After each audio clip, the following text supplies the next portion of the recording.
एक अंधा आदमी पियानो बजा रहा था। उसे अचानक लिविंग रूम में किसी की लाश दिख गई, लेकिन उसने ऐसा कोई रिएक्शन नहीं दिया जिससे किसी को शक हो। उसने बाथरूम जाने का बहाना बनाया। जब वह लिविंग रूम से गुजरा तो खुद को सच्चा अंधा दिखाने के लिए जानबूझकर रेड वाइन की गीली जगह पर पैर रख दिया। वो सोच रहा था कि बाथरूम जाकर खुद को थोड़ा शांत कर लेगा, लेकिन वहां का नजारा और भी डरावना था। कातिल उसके पीछे खड़ा था, हाथ में बंदूक लेकर। फिर भी उसने अपने डर को छुपा लिया ताकि कातिल को कोई शक न हो।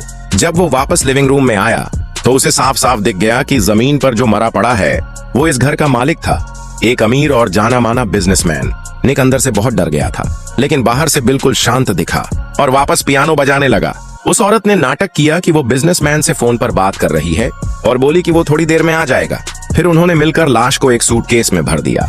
उसके बाद जेसी दरवाजे की तरफ गया, ऐसे जैसे वो बिजनेसमैन का स्वागत कर रहा हो। उसने बिजनेसमैन की आवाज की रिकॉर्डिंग चलाई, जिससे लग रहा था कि वो उससे बात कर रहा है। कुछ बातों के बाद जेसी ने कहा कि बिजनेसमैन को बाहर जाना है। कातिल ने उसके कपड़े पहने, सूटकेस उठाया और बाहर निकल गया। घर से बाहर आने के बाद निक बहुत सोच में पड़ गया और फिर उसने फैसला किया कि पुलिस को जाकर सब बता देना चाहिए। लेकिन जैसे ही उसने पुलिस से कहा कि वो एक मर्डर की रिपोर्ट करना चाहता है, कातिल वहां आ गया। वहीं था पुलिस चीफ। निक डर गया और झूठ बोल दिया कि उसकी बिल्ली मर गई है, लेकिन पुलिस चीफ को शक हो गया कि निक सच में अंधा नहीं है। अपने शक की जांच करने के लिए वो निक के घर गया और कई तरीके से उसे फंसाने की कोशिश की। उसने एक छोटा चाकू निकाला और निक के सिर की तरफ फेंका, लेकिन निक ने कोई रिएक्शन नहीं दिया। अब पुलिस चीफ को लगा कि शायद वो गलत सोच रहा था और वो चला गया। निक ने भी सोच लिया कि अब इस बात को किसी को नहीं बता